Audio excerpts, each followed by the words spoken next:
Hello everyone, नमस्कार, welcome to RG classes. So guys, आज है हमारी एलपीपी की क्लास नंबर 2। फर्स्ट क्लास में हम लोगों ने बेसिक मीनिंग ऑफ एलपीपी पढ़ लिया था एंड फॉर्मुलेशन ऑफ एलपीपी पढ़ लिया था, जहाँ पे बहुत बड़े से अंग्रेजी के सवाल को हम लोगों ने मैथमेटिकल प्रॉब्लम में कन्वर्ट किया था। ओके, तो आज हम पढ़ने वाले हैं बेटा solution of linear programming problem.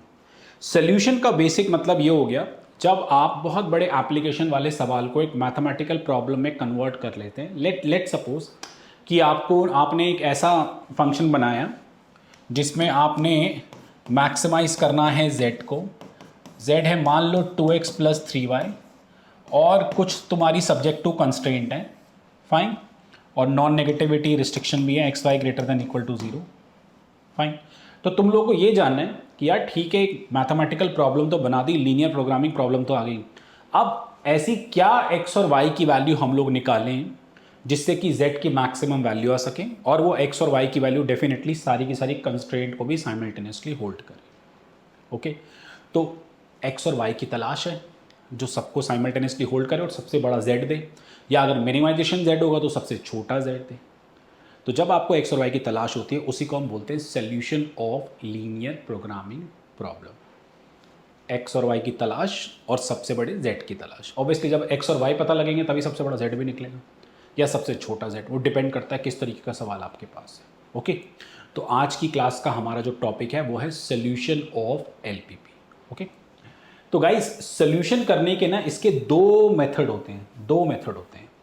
क्या क्या दो मेथड होते हैं मैं आपको बता देता हूँ। मेथड नंबर 1 जो है हमारे पास वो है ग्राफिकल मेथड, जो कि हमारी आज की क्लास पूरी समर्पित रहेगी और हो सकता है एक क्लास और लग जाए ज़्यादा सवालों के लिए। ग्राफिकल मेथड, ठीक है। एंड सेकंड का नाम बहुत सिंपल है बट सबसे डिफिकल्ट है, वो है आपके पास सिंपलेक्स मेथड, ठीक है। तो दो तरीके से हम लोग एलपीपी का सॉल्यूशन फाइंड आउट करते हैं बेटा। पहला है आपके पास ग्राफिकल, दूसरा है सिंपलेक्स। ओके, सिंपलेक्स को बाद में देखेंगे, आज की पूरी क्लास हम ग्राफिकल पे फोकस करेंगे। तो ग्राफिकल मेथड में बेसिकली क्या होता है, आपके पास जो भी है आपको मैक्सिमाइज करना है,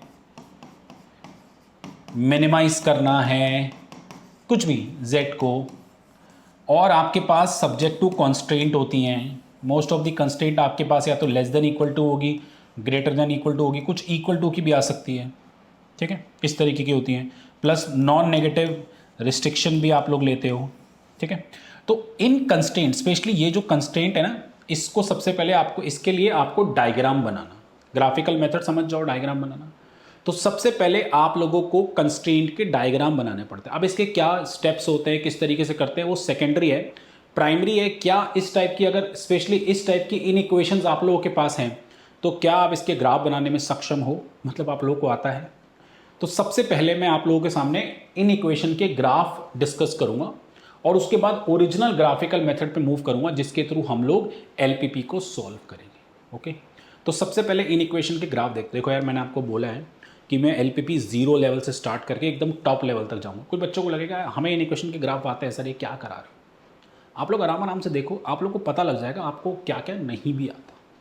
ओके, तो सबसे पहले इन इक्वेशन के ग्राफ देख। तो चलिए गाइस, लीनियर इन इक्वेशन के ग्राफ पहले देखते हैं।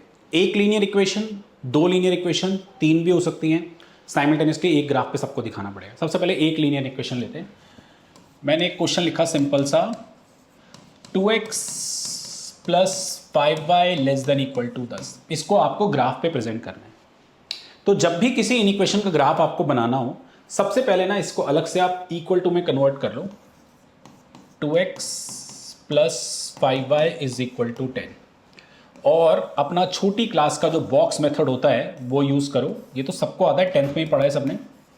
आप एक बारी x को 0 डालो, y 2 आ रहा है, एक बारी y को 0 डालो, x आ रहा है 5, ठीक है। अब चलो इसको दिखाते हैं हम लोग डायग्राम पे। तो डायग्राम पे दिखाने के लिए पहले तो क्वाड्रेंट दिखाने पड़ेंगे। हाँ जी, क्वाड्रेंट दिखा ले गाइस। देख लेना मेरी लाइन थोड़ी सीधी होनी चाहिए, मतलब मेरी ड्राइंग ना बहुत ही ख़राब है, वाहियात। ओके, चलिए अब अगर हम बात करें, सिंस 0 2 5 0 है तो एक एक का डिफरेंस ले लो। ये आपको सबको पता होगा, ओरिजिन होता है 1 2 3 4 5, इधर आ जाओ 1 2 3 4 5। ओके, आगे बढ़ते हैं। 0,2 0,2 is somewhere here and 5,0 is somewhere here. अगर मैं इसको डायग्रामेटिकली दिखाऊं, एक सेकेंड, तो इस तरीके की लाइन बन जाएगी। एक सेकेंड,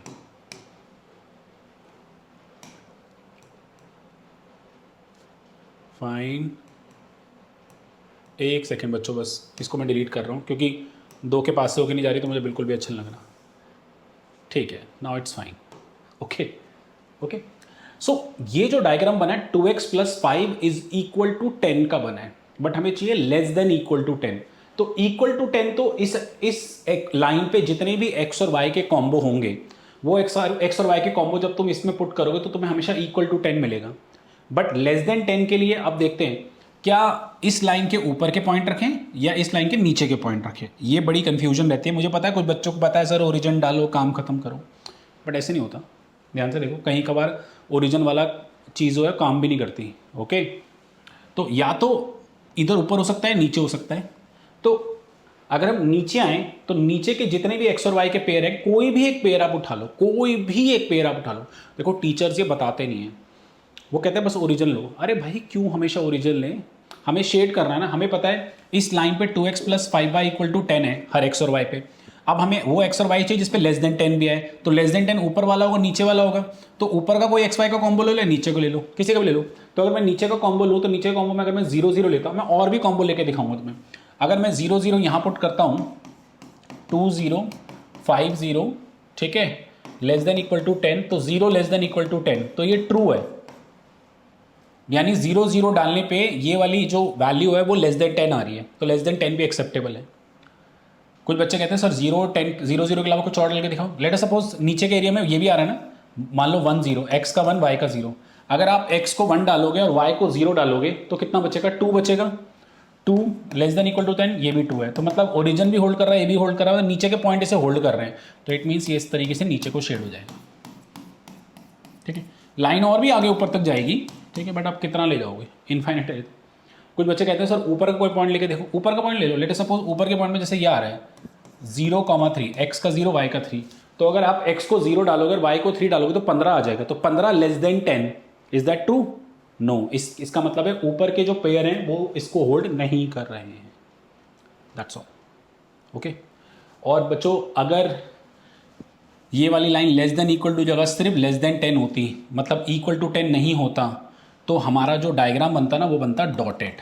शायद कुछ बच्चों को याद हो, मतलब तब डायग्राम डॉटेड होता, तब फिर ये माना जाता अगर सिर्फ लेस देन 10 होता तो जब भी इक्वालिटी ना हो तो डायग्राम डॉटेड बनेगा, और जब इक्वालिटी हो तो डायग्राम प्रॉपर लाइन के साथ बनेगा, भूलना मत। ओके, चलिए एक और सवाल देखिए। चलिए गाइस, एक और सवाल लिखता हूं आप लोगों के लिए। मुझे पता है काफ़ी स्टूडेंट को ये बहुत आसान लग रहा होगा बच्चों, बट धीरे धीरे लेवल बढ़ेगा, धीरे धीरे लेवल बढ़ेगा। ओके, सो सेकंड क्वेश्चन मैंने ले लिया, 2x + 3y > 6। ओके, तो सिमिलरली इसमें भी बॉक्स बना लो आप लोग, x और y, और इसमें भी अगर आप पहले इक्वल टू ले लो इसको, तो सबसे पहले तो इक्वल टू ले लो, 2x + 3y = 6। अगर मैं x को 0 डालूंगा तो y 2 आएगा, y को 0 डालूंगा तो x 3 आएगा। ओके, नाउ बना लेते हैं दोस्तों डायग्राम। ओके, तो डायग्राम बनाने के लिए अगेन क्वाड्रेंट ले लेते हैं। मेरे ख्याल से 3 3 का ही डिफरेंस, मतलब एक एक के डिफरेंस में 3 तक की वैल्यू ले लेते हैं। 1 2 3, 1 2 3। ओके, x को 0 y को 2, x को 0 y को 2 बोले तो ये, एंड y को 0 x को 3 बोले तो ये। ओके, नाउ जब इसको डायग्राम में हम प्रेजेंट करने लगेंगे तो कैसा बनेगा ये देखें, तब ये जाएगा कुछ इस तरीके का। अगेन शेड करने की बात आती है तो 0 0 डाल के देख लो, तो या तो नीचे शेड होगा या ऊपर शेड होगा। तो अगर मैं 0 0 डालूंगा तो 0 ग्रेटर देन इक्वल टू 6, ठीक है। ट्रू है फॉल्स है? फॉल्स है, यानी ओरिजिन की तरफ शेड नहीं होगा, ऊपर की तरफ, यानी टुवर्ड्स द ओरिजिन नहीं होगा, अवे फ्रॉम द ओरिजिन होगा। इट मीन्स शेडेड पोर्शन जो रहेगा बच्चों वो रहेगा ये वाला। आप ना यहाँ का कोई और पॉइंट भी उठा लो, जैसे 1,0 उठा लो। अगर आप x को 1 और y को 0 डालेंगे तो 2 greater than equal to 6 possible नहीं है, 2 तो छोटा होता है ना 6 से। सो इन दिस वे हम लोग सिंगल इन इक्वेशन के ग्राफ को, जब एक इन इक्वेशन है हमारे पास, उसके ग्राफ को दिखाना है तो इस तरीके से हम लोग को ग्राफ बनाना है, पहले इक्वल टू लेके, फिर ऐसे 0 वगैरह लेके, और उसके बाद शेड करना है। ओके, अब मैं जा रहा हूँ जब एक से ज़्यादा इन इक्वेशन होगी, क्योंकि मैंने आपको शुरू में बताया था ग्राफिकल मेथड में जो हमारी कंस्ट्रेंट होती है ना एलपीपी में, उसके डायग्राम बनाते हैं। और कंस्ट्रेंट ऐसा ज़रूरी नहीं एक ही होगी, फॉर्मुलेशन में हमने देखा है कि कंस्ट्रेंट 99.99% एक से ज़्यादा ही निकली है। तो अब एक से ज़्यादा आपके पास इन इक्वेशन होंगी, उसका ग्राफ मैं आप लोगों के लिए बनाता हूँ। देखिए चलिए गाइज, अब मेरे पास 2 इन इक्वेशन है जिसे हमें एक ही ग्राफ पे प्रेजेंट करना है। ओवरऑल फंडा ये है कि मुझे ऐसे x और y चाहिए जो इसको और इसको साइमल्टेनियसली होल्ड करे। ओके, ऐसे x और y जो सिर्फ इसको नहीं, इसके साथ साथ इसको भी होल्ड करे और वाइस वर्सा भी। तो पहले दोनों की ग्राफ आप अलग अलग बनाएंगे। कैसे? बड़ा सिंपल है, पहले दोनों को अलग अलग इक्वल टू में लो।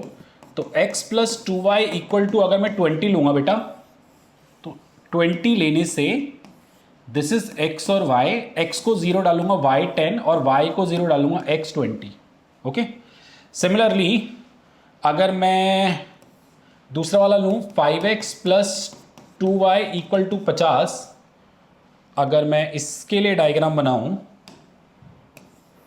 सॉरी बॉक्स बनाऊँ, x और y, अगर मैं x को 0 डालूंगा y 25 और y को 0 डालूंगा x 10। ओके, इस तरीके से मेरे पास ये आ चुका है। ओके, चलिए अब बनाते हैं हम डायग्राम। ध्यान से देखेंगे सारे बच्चे। एक काम करें, मैंने सारे पॉजिटिव लिए हैं और 25 तक जा रही हैं चीज़ें, तो ऐसा नहीं आप 1 2 3 4 5 लो। सिंस अगर आपके पास ग्राफ पेपर ना हो तो 5 5 का डिफरेंस लेके भी काम कर सकते हो। ओके, तो मैं 5 5 का डिफरेंस लेके कर रहा हूँ यार, देख लो। तो मैंने लिया 5 10 15 20 25, ठीक है। इधर आ जाओ, 5 10 15 20 25। ओके, चलिए जी, अब इसको अगर डायग्राम पे दिखाएंगे तो 0,10, तो पहला वाला डायग्राम, पहला है 0,10 एंड 20,0 समवेयर हेयर।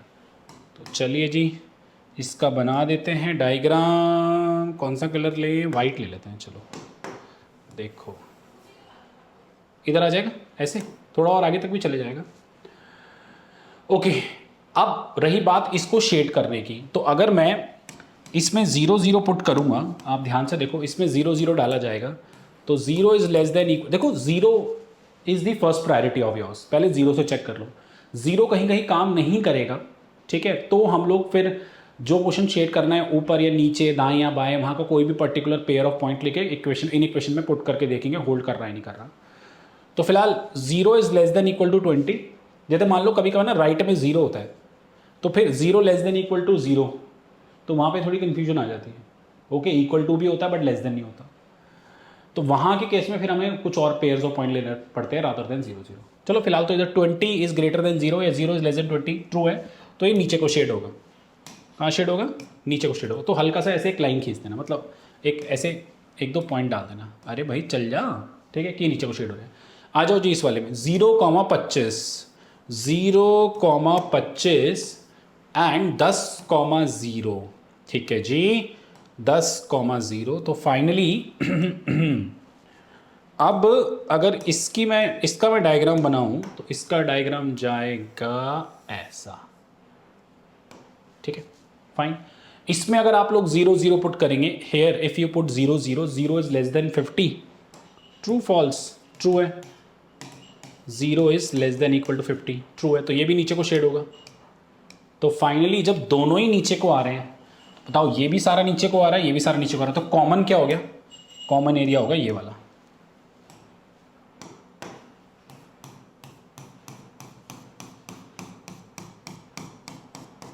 ठीक है जी, ये लाइन और इधर से आ रही होगी, बहुत ही गंदी लाइन बनाई है मैंने ठीक है, ये लाइन इधर से जैसे आ रही होगी तो और ऊपर तक, ठीक है, और ये जितना नीचे जा रही होगी ये वाली जैसे, ये शेडेड पोर्शन होगा।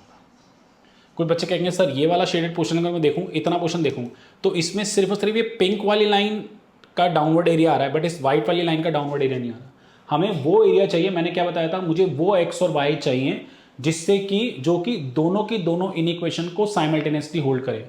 तो अगर पिंक वाली लाइन पूरी नीचे को जा रही है, वाइट वाली लाइन भी पूरी नीचे को जा रही है, तो ये जो एरिया है, ये जो एरिया आपके पास आ रहा है, या इस एरिया के अंदर जितने भी सारे के सारे पॉइंट्स होंगे, वो सारे के सारे पॉइंट्स एक्स और वाई के पॉइंट्स दोनों इन इक्वेशन को साइमल्टेनियसली होल्ड करेंगे। That's all.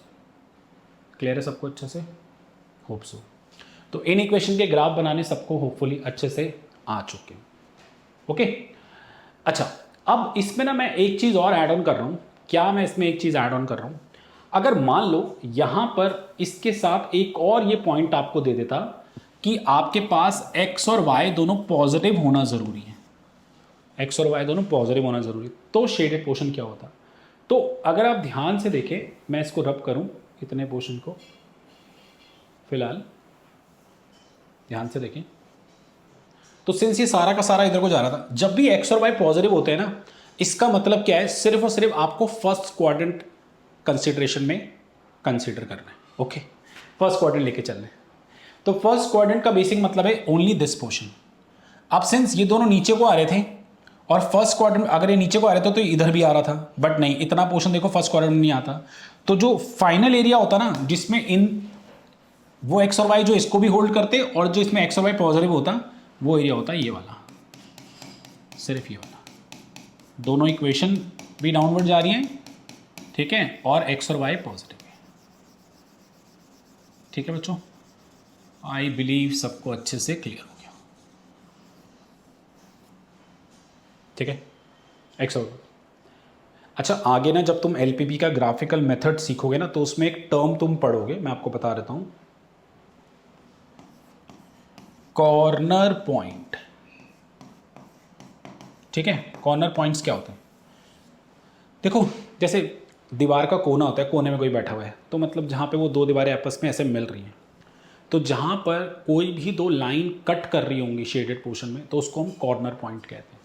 तो जैसे अगर मैं बात करूँ शेडेड पोर्शन में, यहाँ पे दो लाइन कट कर रही हैं, एक वाई एक्सेस एक्स एक्सेस की, इधर आ जाओ, इस वाले कॉर्नर में ये पिंक लाइन और ये येलो लाइन कट कर रही है, इधर आ जाओ, इसमें दो लाइन पिंक और वाइट लाइन कट कर रही है, इधर आ जाओ, इसमें ये कट कर रही है, तो एक कॉर्नर पॉइंट। कुछ बच्चे बोलते हैं सर ये कॉर्नर नहीं होता, नहीं, इसमें तो बस यही लाइन है ना, इसके साथ कोई दूसरी लाइन कट थोड़ी कर रही है। तो किसी भी शेडेड पोर्शन में कॉर्नर पॉइंट वो पॉइंट होते हैं जहाँ पे कोई भी दो लाइन, इवन एक्स एक्सेस और वाई एक्सेस की लाइन भी और शेडेड पोर्शन में कट कर रही हो। ओके, उसे हम कहते हैं कॉर्नर पॉइंट। तो देख लो, ये कॉर्नर बेसिकली आप मैं कह सकता हूँ, जैसे शेडेड पोर्शन की बाउंड्री अगर आपको बनानी हो, तो जो बाउंड्री बनाते हैं बेसिकली वो कॉर्नर पॉइंट होते हैं। और वो कॉर्नर पॉइंट क्या होते हैं? जहाँ पे कोई भी दो लाइन आपस में कट करके जा रहे हैं। ओके, तो मैं आपको ग्राफ बनाना इन इक्वेशन के सिखा चुका हूँ। अब मैं ओरिजिनली मूव कर रहा हूँ ग्राफिकल मेथड पे और सोल्यूशन ऑफ एलपीपी में। सबसे पहले उसके आप कुछ स्टेप्स देख लीजिए, देखिए प्लीज़। चलिए गाइस, स्टेप्स देखिए। स्टेप्स सिर्फ और सिर्फ शुरुआत के लिए, बाकी तो जैसे जैसे क्वेश्चन करोगे आपके दिमाग में सारे स्टेप्स अच्छे से बस जाएंगे, आपको दोबारा इसे रिकॉल करने की ज़रूरत नहीं पड़ेगी। बट स्टिल इसमें कुछ इंपॉर्टेंट पॉइंट है, क्योंकि एलपीबी काफ़ी लोग जब ऑब्जेक्टिव लेवल पे भी एग्जाम इसका देते हैं, तो ये पॉइंट्स काफ़ी ज़्यादा इंपॉर्टेंट है उनके लिए। देखिए, पहला स्टेप कह रहा है is to determine the area of the feasible region. This area will contain the set of all point that simultaneously satisfying all constraint including the non negative restriction. बच्चों, ये बहुत बहुत इम्पॉर्टेंट पॉइंट हैं, सबसे ज़्यादा इम्पॉर्टेंट पॉइंट है ये। सबसे पहले आपको फिजिबल रीजन निकालना है। फिजिबल रीजन उन पॉइंट से मिलकर बनता है जो पॉइंट कंस्ट्रेंट को साइमल्टेनियसली होल्ड करते हैं, including the non negativity constraint. जैसे कि मैंने आपको ये वाला सवाल कराया था, मान लो ये आपकी कंस्ट्रेंट थी, ओके, एलपीपी की। आपने इसको डायग्रामेटिकली दिखाया तो आपके पास ये एक रीजन आ गया, एक एरिया आ गया एक तरीके से। तीन चीज़ें होती हैं, मैं आपको बता देता हूँ। सबसे पहला है फिजिबल पॉइंट। फिजिबल पॉइंट वो पॉइंट होते हैं जो कि कंस्ट्रेंट को साइमल्टेनियसली होल्ड करते हैं। तो आप आप इस रीजन में से, इस एरिया जो भी एरिया ओवरऑल है इसमें से कोई भी पॉइंट उठा लो, आप ये वाला पॉइंट उठा लो, आप ये वाला पॉइंट उठा लो, आप इवन ये बाउंड्री पे मतलब सॉरी ये जो ऑन दी लाइन या कॉर्नर ये वाले पॉइंट उठा लो, ये वाले सारे पॉइंट, ये सारे के सारे पॉइंट इस शेडेड पोर्शन को कवर करेंगे क्योंकि बाउंड्री पॉइंट्स ही हो गए। बाकी जो ये ओवरऑल जो लाइन जा रही है इस तरीके से ये, ठीक है, कॉर्नर अलग हो गया, बाउंड्री अलग हो गया, बेसिकली ये पूरी बाउंड्री हो गई इसकी जिसमें कॉर्नर ही हो गए। तो बाउंड्री पॉइंट्स हो गई, कॉर्नर पॉइंट्स हो गए, इनसाइड पॉइंट हो गए, ये सारे के सारे हो गए फिजिबल पॉइंट। बोलोगे तो नहीं? आप इनमें से कोई भी एक पॉइंट अगर उठा लो, उस पॉइंट को आप इधर पुट करो तो सबको साइमल्टेनियसली होल्ड करें, कोई भी उठा लो। ओके, तो फिजिबल पॉइंट क्लियर। फिर कुछ टीचर आपको बोलेंगे feasible set, the collection of all feasible point, ठीक है, इज कॉल्ड फिजिबल सेट।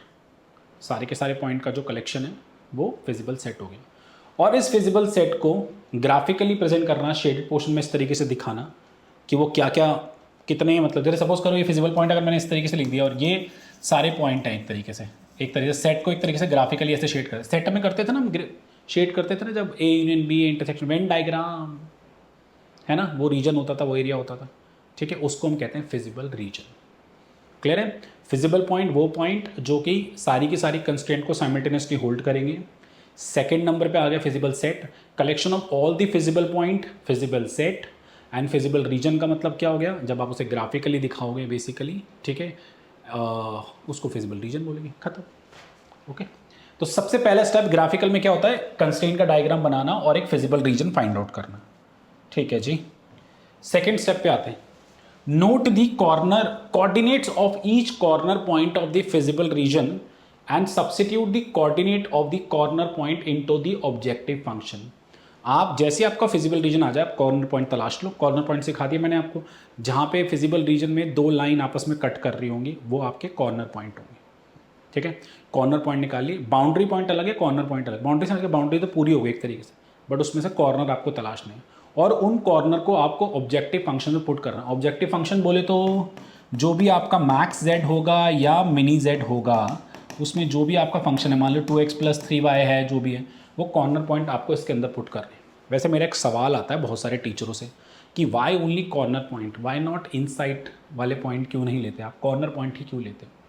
इसका जवाब बहुत जगह तुम्हें मिलेगा, बिकॉज फिजिबल रीजन के अंदर जितने भी पॉइंट्स हैं वो इनफाइनाइट पॉइंट्स हैं। मुझे बताओ ना यार, कितने सारे पॉइंट हैं, कितने सारे पॉइंट हैं, कितने सारे पॉइंट हैं, कितने सारे पॉइंट हैं, इवन बाउंड्री पॉइंट भी हैं। बाउंड्री पॉइंट पता क्या होता है बच्चों? बाउंड्री पॉइंट वो होते हैं जहाँ पे कुछ इन इक्वेशन में कन्वर्ट हो जाती है। जैसे अगर सपोज करो इस लाइन का पॉइंट डालोगे तो जैसे जिसका भी ग्राफ होगा, या तो इसका होगा, इसका होगा, तो इक्वल टू 20 से इक्वल टू 50 देगा तुम्हें। ओके, बाउंड्री पॉइंट्स हो गए।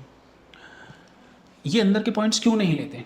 तो एक्चुअली बहुत सारे कोर्सेज हैं, चाहे BCom, BBA, BCA, MBA, ये लोग तो कॉर्नर पॉइंट से पूरा खत्म करें, बट कुछ अच्छे कोर्स तो नहीं बोल रहा, आई एम सॉरी, सारे अच्छे कोर्स हैं।